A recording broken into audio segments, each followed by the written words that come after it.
This is your Mobile Minute. Let's talk about mobile gaming. We know that mobile is going to be disrupting the gaming industry, and we're seeing it already. You know, all you see around you are games, games, games, games, games. The rage is games. You got Angry Birds and all these other games that are generating lots of revenue from these platforms, Android and iOS. And along comes Flurry, says, "Listen, you know what's happening?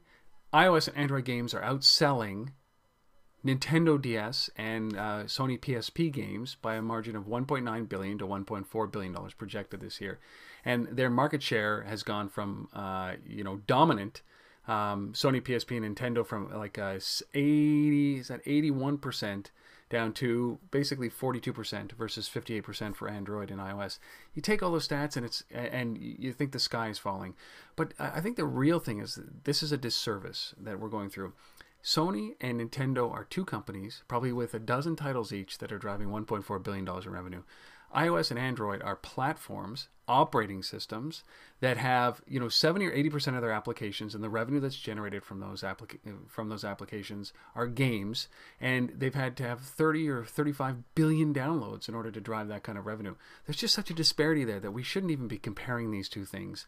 Now, the biggest challenge here is that Sony is at least a little bit more open to taking some of their titles and moving them onto other platforms, whereas Nintendo has just shut it off, said we're not interested, we're not doing it. And I think that's the thing that we should be watching here, is that if Sony can migrate properly over to the Android and iOS or mobile platforms, they're setting themselves up for success, but not great success. Perfect example is EA.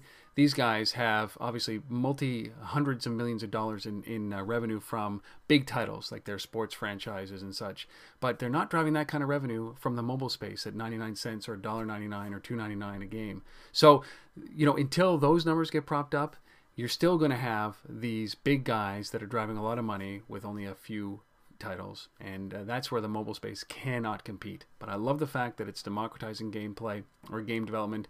It's allowing everybody with a great idea to come up with a game and to actually sell it and to see if they can make some money for it. And that is what is so beautiful about the mobile industry. Love your thoughts on this. That's your Mobile Minute.